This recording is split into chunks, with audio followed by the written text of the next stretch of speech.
오늘 우리에게 주시는 하나님의 말씀입니다. 느헤미야 13장 15절에서 22절까지의 말씀인데요. 우리 다 함께 일어나서 하나님의 말씀을 듣도록 하겠습니다. 네, 제가 말씀을 읽겠습니다.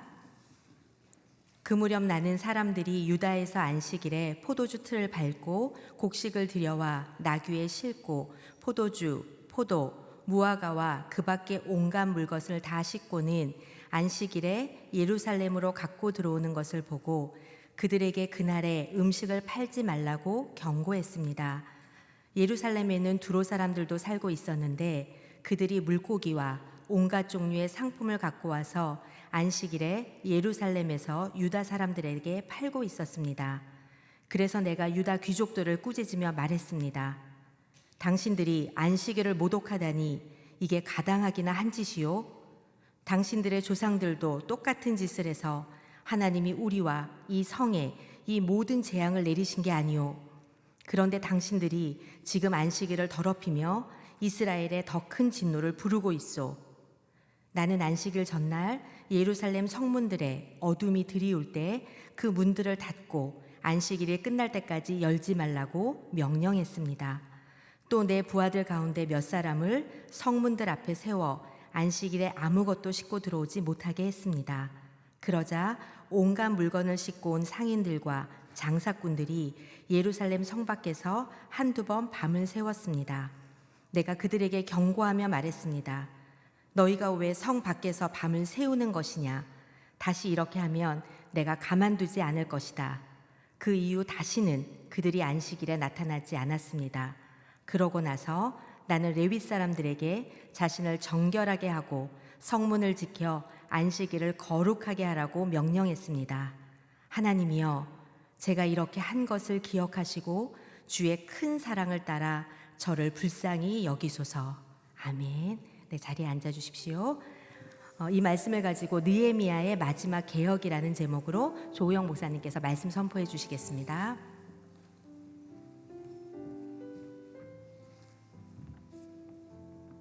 할렐루야. 오늘 이렇게 예배당 예배 참여하신 우리 사랑하는 성도님들과 또 지금도 유튜브로 실시간 함께 예배 참여하시는 모든 성도들 주의 이름으로 축복하고 사랑합니다. 먼저 기도하고 말씀 듣도록 하겠습니다. 하나님, 오늘도 주의 말씀 앞에 저희들이 무릎을 꿇습니다. 말씀을 통하여 주의 마음을, 주의 뜻을 깨닫게 하여 주시고 순종할 수 있는 믿음의 결단들이 있게 하여 주시옵소서.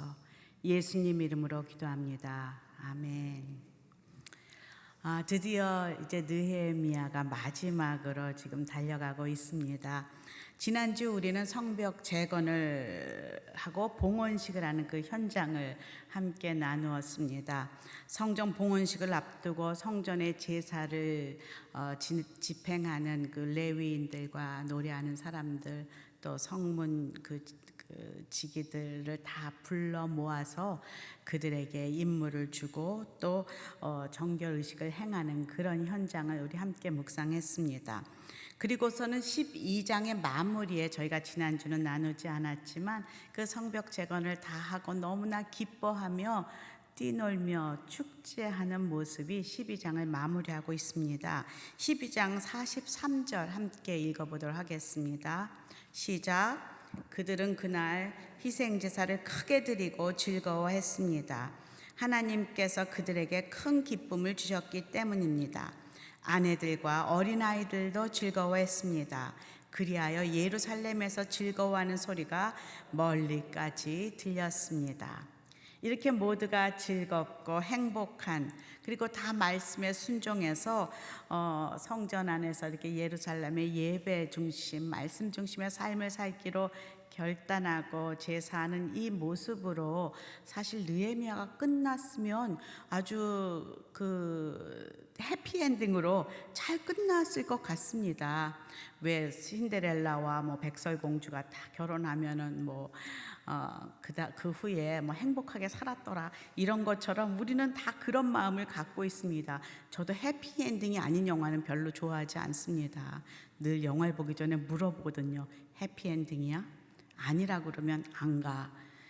그런 우리의 마음이 저만 있는 건 아닐 거라고 생각합니다. 이런 그 12장으로 딱 끝을 맺었으면 좋았을 텐데 이제 13장으로 들어가면서 점점 제 마음이 어려워지기 시작합니다. 이렇게 다 헌신하고 서약하고 제사 드리고 봉헌하고 모든 것을 한 사람들이 점점 다시 체험 삶의 현장에서는 옛 모습으로 돌아가기 시작하는 그런 현장이 13장에서 나오기 때문입니다. 13장의 시작까지는 좀 괜찮았습니다. 유다 귀한 백성들은 하나님 말씀을 듣기 시작하면서 그 전에 무심코 넘겼던 하나님의 말씀이 그들의 마음을 찌르고 이것이 죄구나, 하나님의 뜻에 어긋나는구나 라는 것을 깨닫기 시작합니다. 그 중에 큰 것이 하나가 무엇이었냐면 예루살렘에 함께 거주하며 살았던 그 에돔과 모압 백성들에 대한 하나님의 말씀입니다. 그들이 함께 하나님의 회중에 서지 못할 것이다 라는 그 신명기의 말씀이 계속 낭독되고 들려질 때 주위를 둘러보니까 자신들은 지금 그들과 함께 더불어 살고 있는 모습에 마음에 찔리기 시작한 것이죠. 그래서 그들이 단호하게 결단을 합니다. 느헤미야 13장 3절에는 이렇게 믿음으로 그들이 행하는 것을 보게 됩니다. 한번 읽어볼까요? 시작. 이 율법을 들은 백성들은 이방 피가 섞인 사람들을 이스라엘에서 몰아냈습니다. 사실 이거 쉽지 않은 일이거든요.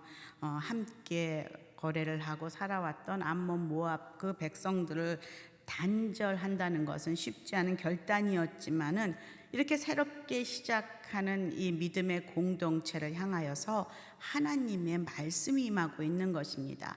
단호하게 끊고 시작하라는 하나님의 뜻이 지금 이 공동체 가운데 역사하고 있다는 것이죠.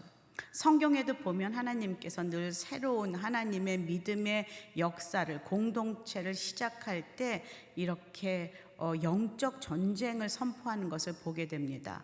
마치 가나안 전쟁을 치르기 위해 그 이스라엘 백성들이 여리고성을 넘어서 가나안으로 들어갈 때에 성전, 거룩한 전쟁, 영적 전쟁을 선포하십니다.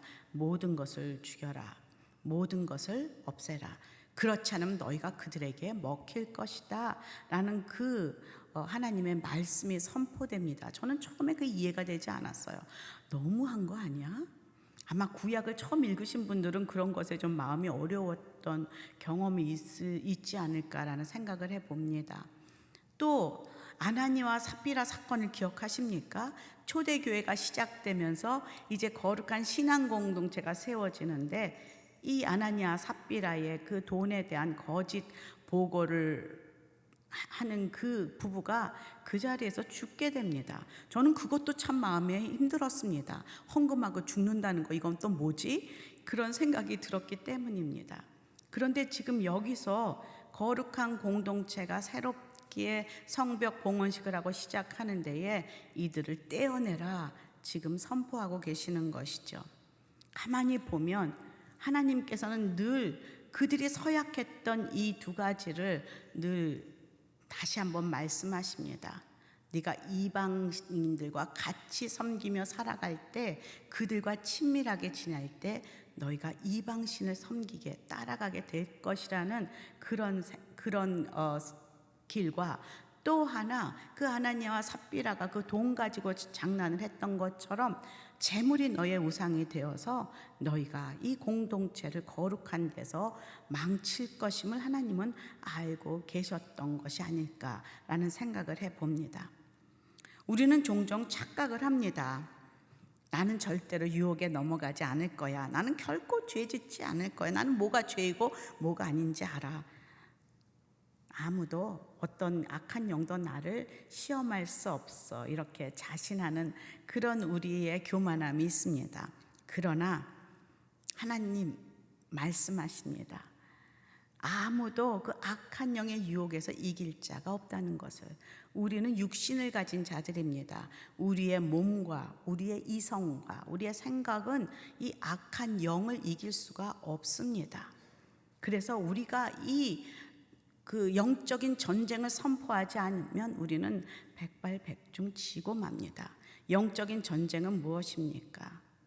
하나님께서 나 대신 싸우시는 것을 믿음으로 기대하고 바라보는 것이 영적인 전쟁입니다. 가나안 백성들이 그 가나안 전쟁에서 이스라엘 백성들이 가나안을 들어갔을 때에 사실 가나안 그 전쟁에 이스라엘 백성들은 한 것은 별로 없습니다. 할례하고 제사 지내고 기도하고 회개하고 하나님이 하실 일들을 기대하고 하나님께 여쭤보고 하는 그런 일들을 우리는 성경 속에서 목격합니다. 하나님이 직접 싸우시며 우박을 내려서 시간을 돌이키시면서까지 하나님께서 친히 싸우시는 그 전쟁, 그것이 악한 그 영을 향한 영적 전쟁입니다. 우리는 점점 내 자신으로 싸우다 보니 자꾸 둔해집니다. 나는 모든 사람이 죄 짓는데 뭐 이런 것까지야. 그리고 오랜 시간이 지나면 점점 이게 둔감해져서 괜찮을 거야. 아무런 일도 일어나지 않네. 이렇게 변화되는 우리 모습을 보게 됩니다. 사실 저는요, 다미 선교회, 신천지, 여호와의 증인, 이단들 있잖아요. 또 뭐가 있죠? 문선명, 통일교 이런 거.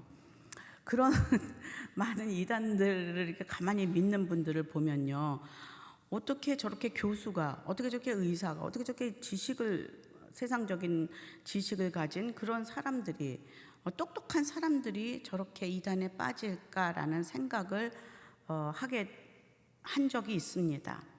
그런데 가만히 보니까 이 이단의 그 악한 영들 앞에서 이 세상의 교육과 이성과 그 지식은 아무 힘을 쓸 수 없다는 것을 알게 되었습니다. 왜냐하면 영적 싸움이기 때문에, 영적인 민감함이 떨어질 때 우리는 미혹될 수밖에 없는 약한 인간의 육신의 몸을 지니고 있다라는 것이죠.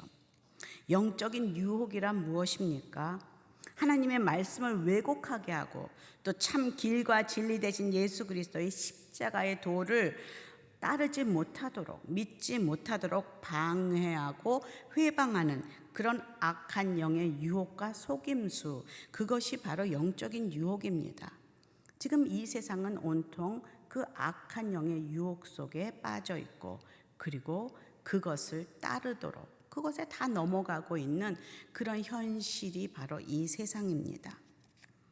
그것이 우리 믿는 자들이 늘 영적으로 깨어 있어야만 하는 이유입니다. 우리가 영적으로 민감하지 않으면 기도하고 말씀으로 무장하고 예배하고 하나님 앞에 늘 나와 있지 않으면 우리는 아무런 힘이 없이 우리도 넘어지게 되어 있는 연약한 육신이라는 것이죠. 이런 에돔과 모압을 몰아낸 사건이 있었지만 그 전에 이런 악한 유혹에 넘어졌던 숨겨진 리더 하나가 있었습니다.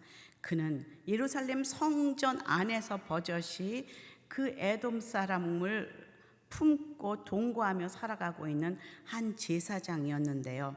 느헤미야는 그래서 이 마지막 13장의 마지막 개혁들을 하게 될 밖에 없었다는 것이죠. 느헤미야의 첫 번째 개혁은요, 영적인 리더를 정결케 하라입니다. 백성들은 순종하고 있었는데 그 안에서 이런 일이 벌어지고 있었습니다. 엘리야십이라는 한 제사장이 자신과 친분이 있는 그런 한 에돔 출신의 사람, 그가 누구입니까? 도비야입니다. 도비야를 자신의 성전에 들여놓고 그 거룩한 방에서 거주하게 한, 그리고 그 방을 이용해서 장사를 하도록 돕는 역할을 하고 있던 그 제사장을 우리가 발견하게 됩니다. 느헤미야 13장 4절 5절에 그 현장을 이렇게 말하고 있습니다. 시작. 이 일이 있기 전에, 이 일이라는 것은 사람들이 에돔과 모압 사람들을 물러가게 한 그 일이 있기 이전에 우리 하나님 집에 창고를 맡고 있던 누구예요? 제사장 엘리야십은 도비야와 가깝게 지내며 그에게 큰 방을 하나 내주었는데 그 방은 전에 곡식제물과 유향과 성전에 물건을 두고 레위 사람들과 노래하는 사람들과 성전 문지기들을 위해 11조로 거둔 곡식과 새 포도주와 기름과 제사장들에게 주는 제목들을 두던 방이었습니다. 거룩하게 구별된 그 정결한 방을 물건들을 다 내어놓고 지금 그 방에 이 도비야를 넣어 그가 살도록 한 이 엘리야십은 산발락과 함께 느헤미야가 처음 성벽을 재건하러 왔을 때부터 그를 위협하고 조롱하고 협박하고 그리고 반대했던 그런 인물입니다. 그는 약삭 빨라서 유대 귀족들과 친밀한 관계를 맺어왔고요. 결국 이 제사장 엘리야십과의 그 친분을 이용해서 이 거룩한 방을 차지했고 그곳에서 주석가들이 말하기를 그는 사업을 하고 있었다. 그런 돈을 벌고 있었다라는 그런 기록을 보았습니다. 성전 안에서 아무도 모르게 하나님 앞에서 악을 행하는 이 숨겨진 악, 사람들은 몰랐지만 하나님은 보고 계셨습니다. 하나님은 알고 계셨습니다. 그리고 숨기지 않으시고 그것을 들춰내시는 하나님이십니다. 사실 이때에 느헤미야는 잠깐 그 페르시아로 돌아가서 왕 아닥사스다 왕을 보고 돌아오는 사이에 이런 일이 벌어졌기 때문에 느헤미야는 이런 사건들을 알지 못했습니다.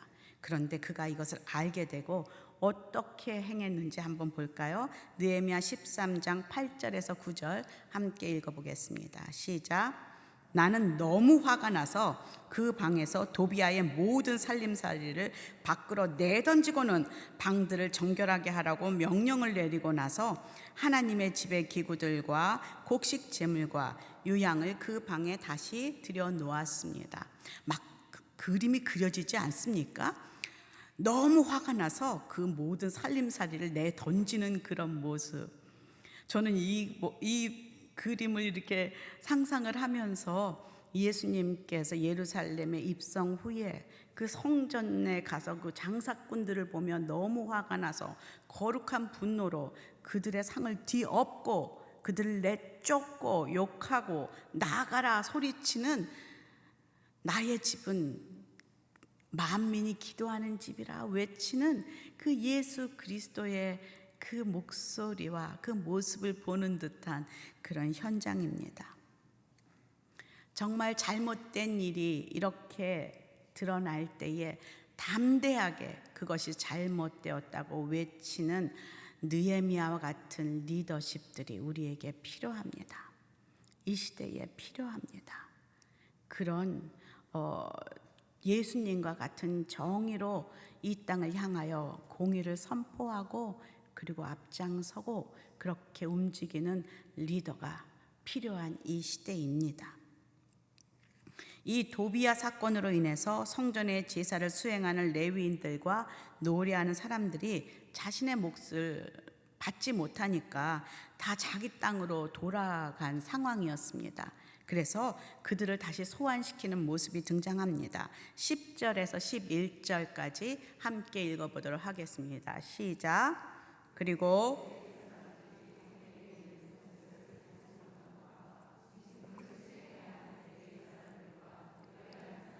자기네 땅으로 돌아가 버린 사실도 알게 되었습니다.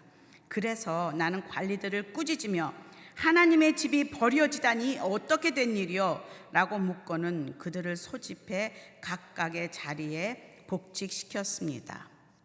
그리고 느헤미야는 성전에서 봉사할 정직하고 또 믿을 만한 사람들을 새롭게 세우는 마지막 개혁의 첫 번째 단계를 단행합니다.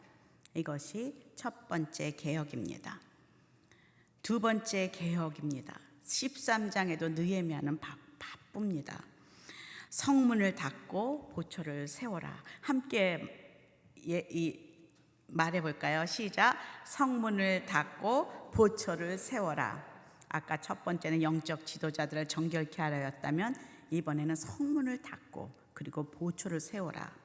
하나님의 말씀에 순종한 이 유다 공동체, 귀한 공동체들은 성전 중심, 말씀 중심, 예배 중심으로 살기로 결단하고 사인까지 서약하는 그런 장면들을 우리는 앞에 10장에서 두세 장 앞에 그런 장면들을 우리는 다 함께 묵상했었습니다. 그런데 지금 그들이 그 사인한 두 가지가 뭐였냐면, 하나는 이방인들과 나의 자녀들을 결혼시키지 않겠다라는 것에 사인했고요. 두 번째가 바로 안식일을 거룩히 지키겠다라는 그 모세의 율법에 사인했었던 그들을 기억합니다. 우리 느헤미야 10장 31절 두 번째 언약만 한번 읽어볼까요? 10장에 있었던 건데요. 시작. 또 다른 민족이 안식일에 물건이나 곡식을 팔러 오더라도 안식일과 거룩한 날에는 우리가 사지 않을 것이며 또 7년마다 땅을 쉬게 하고 모든 빚을 탕감하겠습니다 라고 선포하며 각자 사인했었습니다. 그런데 13장에 들어오면서 이 두 번째 언약을 어기는 백성들의 모습이 오늘 저희가 읽은 말씀 15절부터 시작되고 있습니다. 제가 12장에 끝났으면 좋았을 것을 이것을 내가 보느냐 살아서 뭐 이런 그 정말 애통하는 심정이 15절을 읽을 때 드는 거예요. 15절을 한번 읽어볼까요? 15절 시작. 그 무렵 나는 사람들이 유다에서 안식일에 포도주 틀을 밟고 곡식을 들어와 나귀에 싣고 포도주, 포도, 무화과와 그 밖에 온갖 물건을 다 싣고는 안식일에 예루살렘으로 갖고 들어오는 것을 보고 그들에게 그날의 음식을 팔지 말라고 경고했습니다. 긴 세월도 아니었어요. 정말 죄성은 무서운 것 같습니다. 나의 옛습관은 정말 무서운 것 같습니다. 잠시 방심한 사이에 나의 옛 모습으로 돌아가는 이 백성들의 모습, 저는 그들이 사인할 땐 정말 진심이었다고 믿습니다. 저희가 늘 기도할 때 진심 아닙니까? 주님 뜻대로 살기로 했네. 주님 뜻대로 살기로 했네. 오늘 오프닝에도 주 예수보다 더 귀한 것은 없네. 얼마나 대단한 지금 믿음의 고백을 우리가 하고 있지 않습니까? 저요 사인까지 하면서 하나님 앞에 그렇게 기도하고 찬양하고 고백합니다. 그런데 아주 요 밑에 내려가면서 주 예수보다 더 귀한 것이 너무나 많습니다. 우리는 주 예수보다 더 볼 것이 너무나 많습니다. 이 사람들은 두로 사람들과 이방 사람들과 오래 살았기 때문에 그들의 이런 행동이 자연스럽게 이제 느껴지는 거예요. 늘 해왔던 거, 우리의 부모도 우리의 이웃도 늘 해왔던 이런 안식일을 이렇게 장사하고 필요한 것을 사고 눈에 좋은 것을 사는 이 당시의 풍습에 자연스럽게 다시금 이끌려 들어가는 16절에 한번 읽어볼까요? 16절. 예루살렘에는 두로 사람들도 살고 있었는데 그들이 물고기와 온갖 종류의 상품을 갖고 와서 안식일에 예루살렘에서 유다 사람들에게 팔고 있었습니다. 나만 안 팔면 돼. 하지만 두로 사람들이 파는 것을 허용하고 그것을 사고 있는 이 유대 귀한 공동체의 모습을 하나님은 주목하고 계셨습니다. 안식일의 율법을 어기니 점점 계명이 희미해지기 시작합니다. 여기에 특별히 제 눈에 확 들어온 것은 물고기와 온갖 종류의 상품이라는 이 단어가 정말 내 마음에 들어옵니다. 우리 여성들은 정말 온갖 종류의 상품에 금방 눈이 이렇게 돌아가지 않습니까? 저는 지나가다가도 버스 안에서도 바깥에 이렇게 좌판에다 뭘 놓고서 막 팔고 있으면 이렇게 하고 본다니까요. 뭐가 거기 있나? 괜히 내려가서 한번 보고 싶고, 뭔가 세일자만 크게 써놨으면 막 들어가고 싶고. 그것이 우리의 인간의 본성이요, 특히 우리 여성들의 또 약한 부분입니다. 그런데 내가 안에 또 이 두로 사람들이 하니까 궁금한 거죠. 그것이 물고기도 갖고 오고 또 살 볼 것도 온갖 좋은 거. 그래서 하나님께서 늘 말씀하시지 않습니까? 육신의 정욕, 안목의 정욕, 이생의 자랑이 너희를 잡을 것이다. 우리는 그것을 하기 위해서 노력할 필요가 하나도 없습니다. 우리는 그냥 자연스럽게 육신의 정욕, 안목의 정욕, 이생의 자랑에 이끌려 사는 사람들입니다. 애쓰지 않아도. 그게 우리의 인간의 죄된 소유욕입니다. 그것은 성령의 소욕과 반대다 말하고 있습니다. 우리 이부 할머니가 바로 거기서 넘어지지 않았습니까? 선악과를 딱 보자마자 먹음직하다, 정말 이 육신의 정욕, 보암직하다, 이 안목의 정욕, 지혜롭게 할 만큼 탐스러워 보인다. 이야, 자랑 저것만 있으면 진짜 뽐나겠다. 이생의 자랑. 그 이부 할머니가 넘어진 고기에서 지금도 우리는 여전히 넘어지고 있는 것을 인정하십니까? 다 아닌 것처럼 이렇게 앉아 계신. 저는 그렇습니다. 늘 교회 안에서 사역을 하면서도 이 육신의 정욕, 안목의 정욕, 이생의 자랑에 넘어지는 우리의 연약한 육신이 있습니다. 모든 사람들의 넘어지는 것에 보면 이 안에 이것이 있는 것이죠. 그리고 싸우고 막 뭐 때문에 야단하는, 가만히 그 안에 들어가 보면 다 이런 그 하나님 대신 섬기고 있는 돈이 그 근원입니다. 형제들 싸움 나는 것, 무슨 야단하는 것, 가만히 들어가 보십시오, 여러분. 그 중심에 뭐가 있습니까? 재물, 돈이 있습니다. 24절, 마태복음 6장 24절에 그래서 하나님께서 그렇게 말씀하세요. 내가 나를 예배할 때, 나를 섬기려 할 때에 돈과 나를 함께 섬길 수 없다라는 거. 마태복음 6장 24절 함께 읽어볼까요? 시작. 아무도 두 주인을 섬기지 못한다. 한쪽을 미워하고 다른 한쪽을 사랑하거나 한쪽을 중히 여기고 다른 한쪽을 무시할 것이다. 너희가 하나님과 재물을 함께 섬길 수 없다. 이것은 돈이 필요 없다는 얘기는 절대로 아닙니다. 돈을 하나님처럼 섬길 때에 우리는 자연스럽게 말씀은, 율법은 희미해지게 되어 있다는 것이죠. 우선순위의 문제라는 것이죠. 여기서 이 사람들이 사고 파는 것이 절대로 나쁜 것이 아니고, 그리고 장사를 하는 것이 나쁜 것이 아니라 하나님께서 이스라엘 백성의 그 표징으로 안식일을 거룩히 지키라고 주신 그 거룩한 율법을 지키겠다고 다 사인하고 언약하고 서약한 이스라엘 백성들이 그것을 어기고 지금 세상의 그 유혹에 넘어가는 이것이 지금 문제라는 것이죠. 그리고 이것이 바로 그들의 문제 넘어 지금 나의 문제요, 우리의 문제라는 것이죠. 그래서 선줄로 생각하면 넘어질까 조심하라 했던 그 말씀이 늘 우리가 상고해야 될 말씀이라는 것을 우리는 기억해야만 합니다. 매일매일 내 안에 이런 육신의 소욕이 있다는 것.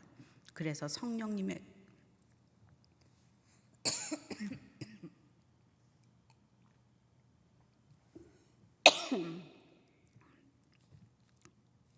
도우심을 간구해야 되는 성도임을 기억해야만 합니다.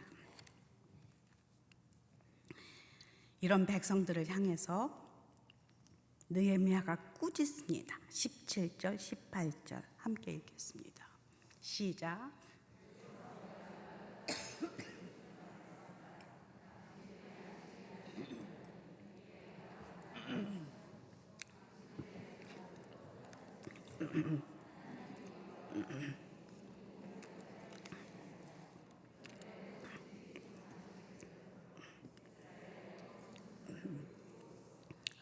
지금 느헤미야가 안식일을 얻은 현실에 대해서 꾸짖고 있는 사람들은 유다의 귀족들이라는 것이 특별히 눈에 들어옵니다. 백성들의 리더로서 올바른 본을 보여야 할 그런 지도자가 지금 이것을 그 백성들에게 올바르게 본을 보이지 못한 것에 대해서 책임을 묻고 있습니다. 성경에 보면은 하나님께서 그 열왕기서 같은 데 보면은 왕들에게 선한 왕, 악한 왕을 계속 이렇게 보여주고 있지 않습니까? 저는 뭐 이렇게 왕들만 보여주나라는 생각을 했는데요. 성경을 읽다 보면 왕들, 하나님의 말씀에 순종하는 왕, 선한 왕들이 통치할 때 그 백성들은 선하게 믿음을 따라 살아가는 것을 보게 됩니다. 근데 왕이 그 하나님을 배신하고 우상을 섬기기 시작하면 백성들에게 그 영향력이 가는 것을 보게 됩니다. 정말로 이 그 공동체의 리더, 영적인 리더가 정말 어떻게 살아가는가는 중요하다는 것이죠. 저는 이것을 이렇게 묵상하면서 물론 교회마다 영적인 리더를 위해서 기도해야 하겠고, 그리고 그들이 정말 올바른 그 거룩한 삶을 살기 위해서 우리 성도들이 깨어 기도해야 되는 것이 정말 필요합니다. 그런데 그와 더불어 하나님께서 우리 자녀들의 잘못을 바라보시며 세상으로 나아가는 자녀들을 바라보시며 나를 책망하시는 그 모습으로 저는 이게 묵상이 되었습니다. 그들이 그렇게 나아갈 때 너는 무엇을 하고 있었느냐? 속수무책으로 그들에게 계속 세상의 것을 말하며 그들로 따라가도록 그렇게 성문을 열어놓고 출입하도록 도와주진 않았는지, 그 책임을 지금 부모들에게 묻고 있다라는 그런 생각이 들었습니다. 나는 과연 어떤 부모인지, 여러분들이 한번 여러분 자신을 바라볼 때 여러분은 어떤 부모이십니까? 느헤미야 같은 부모일까요? 아니면 이런 유다의 귀족 같은 부모일까요? 우리 아이들은 우리의 등을 보고 자란다고 하지 않습니까? 믿음으로 온전한 본을 보인 부모인지, 아니면 나도 빨리 커서 어른이 될 거야, 우리 엄마처럼 텔레비 맘대로 볼 수 있게, 이런 고백을 하는 그런 엄마로, 아이의 엄마로 지금 살고 있는지 하나님은 저와 여러분에게 물으십니다. 정말 두려운 이야기입니다. 그러면서 느헤미야는 담대하게 이 유다 귀족들을 나무라며 그 두 번째 개혁을 단행합니다. 19절에서 21절 함께 읽어보겠습니다. 시작. 나는 안식일 전날 예루살렘 성문에서 어둠이 드리울 때 그 문들을 닫고 안식일이 끝날 때까지 열지 말라고 명령했습니다. 또 내 부하들 가운데 몇 사람을 성문들 앞에 세워 안식일에 아무것도 싣고 들어오지 못하게 했습니다. 그러자 온갖 물건을 싣고 온 상인들과 장사꾼들이 예루살렘 성 밖에서 한두 번 밤을 새웠습니다. 내가 그들에게 경고하며 말했습니다. 너희가 왜 성 밖에서 밤을 새우는 것이냐? 다시 이렇게 하면 내가 가만두지 않을 것이다. 그 이후 다시는 그들이 안식일에 나타나지 않았습니다. 백성들이 안식일을 범하는 가장 큰 그 죄의 근원의 열쇠는 바로 성벽은 재건해서 튼튼히 섰지만 성벽으로 들어가는 성문을 열어놓았기 때문입니다. 우리는 이 교회에 오면, 예배에 참석하면 우리는 든든하게 성벽 안에 들어있다고 생각합니다. 그러나 여러분 안에 세상을 향한 믿음의 성문이 열려 있다면 여러분은 절대로 안전하지 않습니다. 자그마한 성문 안으로 온갖 것이 다 오고 가고 여러분을 오염시킬 것이고, 세상의 악한 영이 여러분을 끌고 나갈 것이고 유혹할 것임을 알기 때문입니다. 지금 그것을 굳게 닫고 거기에다가 또 보초를 세우라 라고 땅땅 명령합니다. 그리고 이것을 지킬 파수꾼, 정결한 파수꾼을 세울 것을 지금 명령하고 있습니다. 여러분들, 우리가 하나님을 믿는 것이 우리의 성벽의 완전함입니까? 아니죠. 우리가 보통 그 동창회에 갔다 오면 마음이 막 흔들려서 돌아옵니다. 그래갖고 괜히 텔레비 보는 아이에게 너가 이럴 때냐 지금? 막 이렇게 한 적이 있습니까? 없습니까? 예, 있다고 하시네요. 괜히 누워있는 남편에게 누구 엄마는, 누구 아빠는 이렇다는데, 얼마를 벌어온다는데, 어떤 일을 한다는데, 이렇게 설거지도 해준다는데, 막 이렇게 한다는데 하면서 막 그냥 내가 막 화가 나갖고 비교하며 했던 그런 우리의 열린 성문을 여러분 기억하십니까? 그것으로 온갖 것을 오고 들어 나가도록 우리의 문을, 빗장을 열어놓고 있는 우리의 영적인 모습. 하나님은 지금 그것을 닫으라 말씀하십니다. 내가 그것을 지킬 능력이 없으면 거룩한 보초를 세워라 말씀하십니다.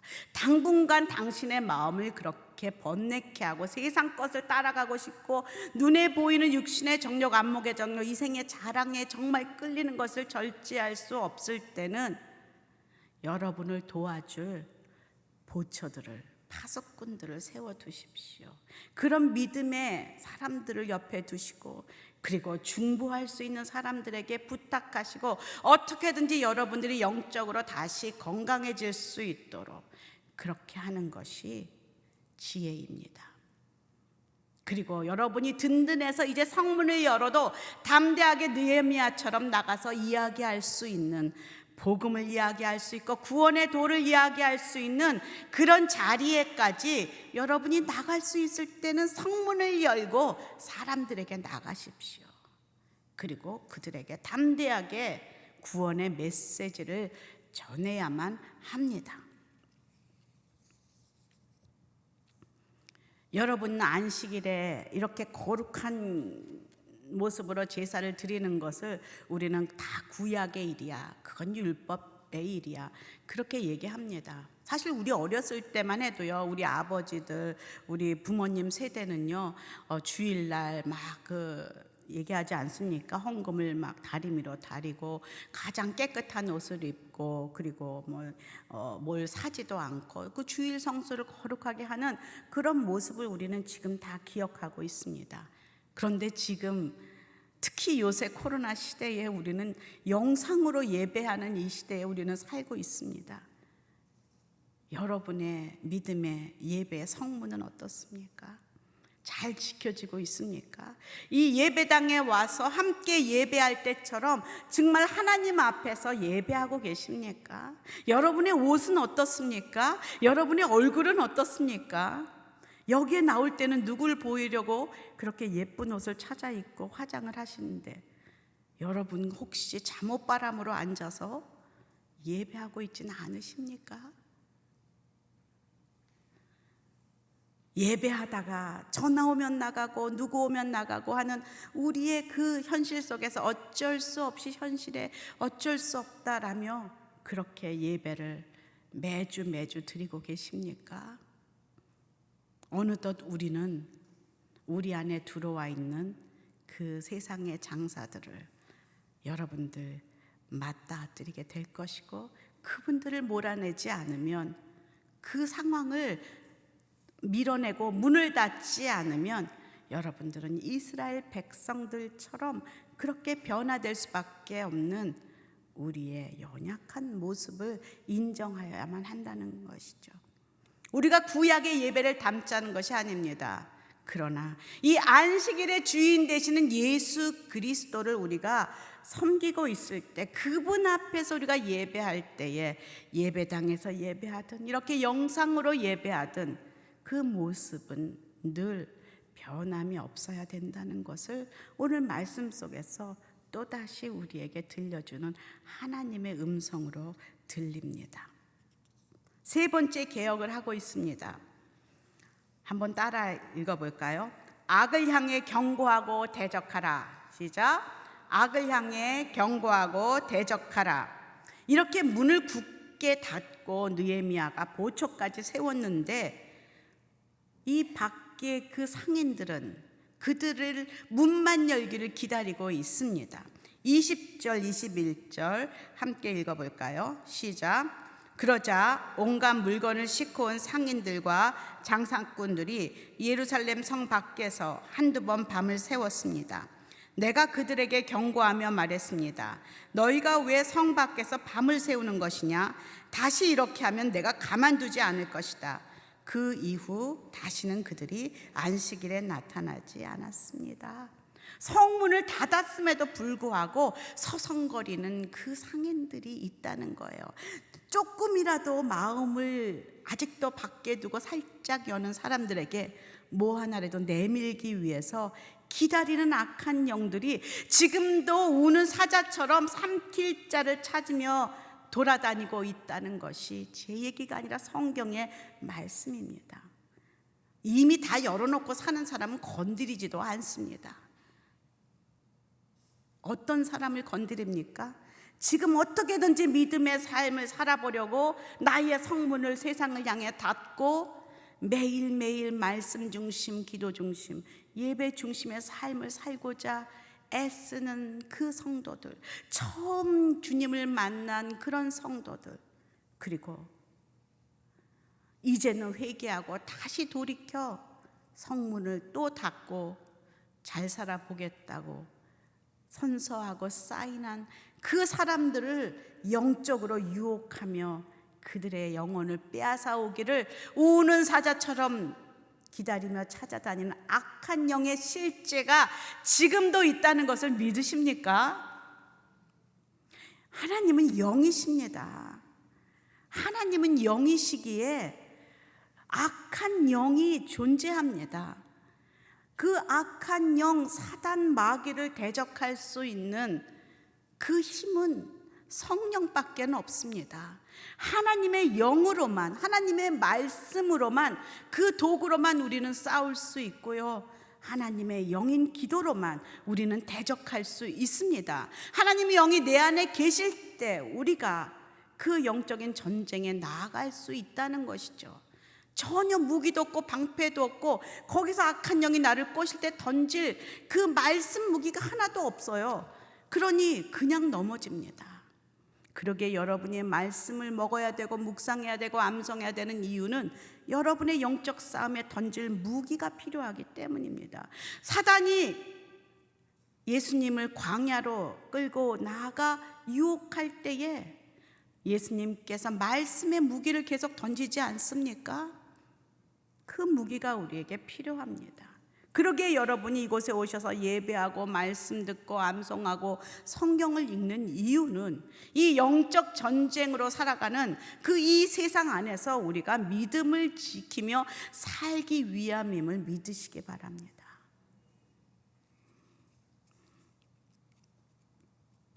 지금 그들을 향해 외치는 느헤미야의 강한 모습이 내 안에도 필요하다는 것을 느낍니다. 다시 1절 22절에 보니까 이렇게 기록하고 있습니다. 내가 그들에게 경고하며 말했습니다. 너희가 왜 성 밖에서 밤을 새우는 것이냐? 다시 이렇게 하면 내가 가만두지 않을 것이다.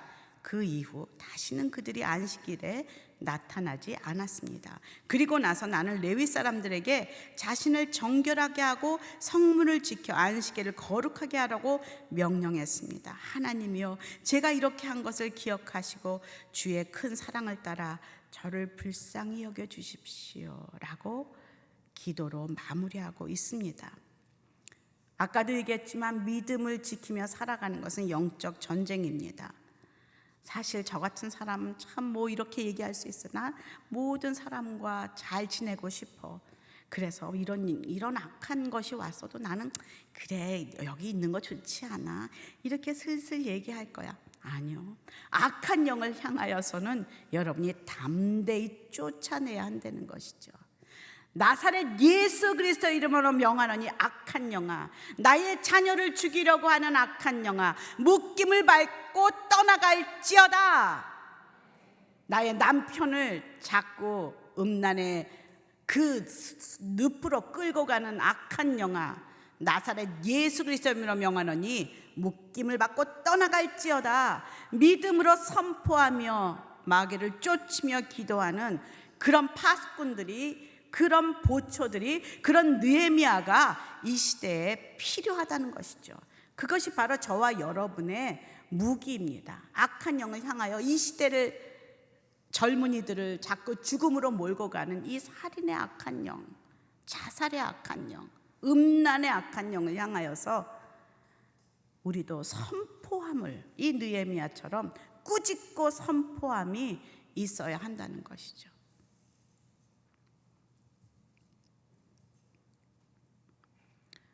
지금 느헤미야는 백성들을 지키기 위해서, 백성들을 다시 제자리에 돌이키기 위해서, 그들의 언약을 다시 지키고 정결케 하기 위해서 이렇게 대신 앞서 나가 지금 그 성벽 안을 막고, 성문을 막고 그 상인들을 향해 외치고 있습니다. 물러가라. 안 물러가면 내가 너에게 큰 해를 가할 것이다 라고 선포하고 있는 이 모습은 마치 중보자의 모습입니다. 마치 우리 자녀를 끌어안고 내가 죽을지언정 내 자녀를 살려주십시오라고 중보하는 어미의 기도 같습니다. 그리고 이 땅에 이 믿음을 연약한 사람들을 끌어안고 내가 잘못했습니다. 나의 영혼을 주님께 드립니다. 이들을 구원해 주십시오. 붙들고 기도하며 십자가 지신 예수님의 사랑의 모습이 지금 이 모습 속에서 느껴집니다. 그리고 이 시대의 저와 여러분이 바로 이런 영적 전쟁의 느헤미야의 기도가, 그리고 이런 사랑이, 이런 그 중보가 필요한, 그것을 해야 하는 사람들이라는 것을 결코 잊지 말아야 한다는 것이죠. 마지막으로 하나님, 제가 이렇게 한 것을 기억하시고 주의 사랑을 따라 저를 불쌍히 여기시옵소서. 이것이 느헤미야의 기도입니다. 긍휼을 베풀어 주십시오. 불쌍히 여겨 주십시오. 오늘 이 느헤미야의 13장을 마지막 저희들이 함께 묵상하면서 정말로 하나님께서 12장에서 끝나지 않고 13장까지 가게 하신 하나님의 뜻을 깨닫는 은혜가 있길 원합니다. 제가 아침에 일어나서 하나님에게 늘 설교를 이렇게 준비하다가 저는 이제 그런 습관이 있습니다. 이제 다 덮어놓고 이렇게 조용히 누워서 하나님께 물어봅니다. 하나님, 이 말씀을 통해서 무슨 말씀을 하고 싶으신 것입니까? 제가 무슨 이야기를 했으면 좋겠습니까? 하나님 왜 13장을 써서 12장으로 해피엔딩으로 끝나면 즐겁게 끝날 텐데 다시 이 연약한 모습을 보며 느헤미야의 개혁이 다시 처음부터 시작되는 것처럼 이런 현실을 왜 보여주십니까? 그렇게 하나님에게 물었습니다. 그런데요, 오래 기다릴 필요도 없었습니다. 그게 너의 모습이야. 그게 이 시대의 내 자녀들의 모습이야. 너무나 쉽게 넘어지고 다시 세상으로 돌아가는 나의 자녀들의 모습이다. 성문을 닫아라. 자신이 못 닫으면 서로 닫아주고 보초를 서주고 서로 중보하고 어떻게든지 성벽을 지킬 수 있도록 함께 믿음의 공동체로 살아가라 하시는 하나님의 음성임을 깨닫게 되었습니다. 그리고 나니 13장을 주신 게 얼마나 위로가 되는지, 얼마나 하나님께서 우리를 잘 알고 계시는 게 너무나 감사하다는 생각을 했습니다. 저와 여러분은 이 영적 전쟁이 치열하게 눈에 보이지 않습니다. 하지만 매일매일 순간순간, 저희 친정엄마 매일 시시분분 초초 이런 단어를 쓰세요. 우리를 넘어뜨리는 그 악한 영의 그 유혹 속에서 저희들이 살아가고 있습니다. 오늘 이 유혹을 이기는 영적인 싸움에서 이 유혹을 이기는 방법은 한 가지, 예수 그리스도의 영이 우리를 붙잡고 있을 때 우리가 넉넉히 이길 줄로 믿습니다.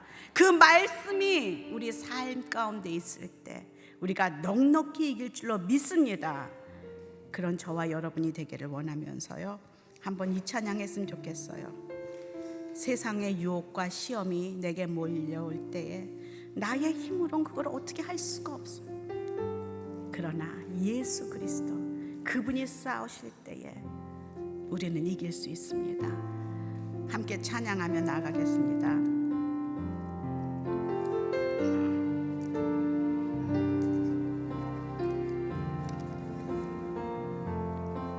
세상의 유혹 시험이 내게 몰려올 때에 나의 힘으론 그것들 모두 이길 수. 우리 다 같이 일어나서 함께 찬양할까요? 거대한 폭풍 가운데 위축된 나의 영혼 어찌할까를 몰라 헤매이고 있을 때 영적 전쟁을 선포하십시오.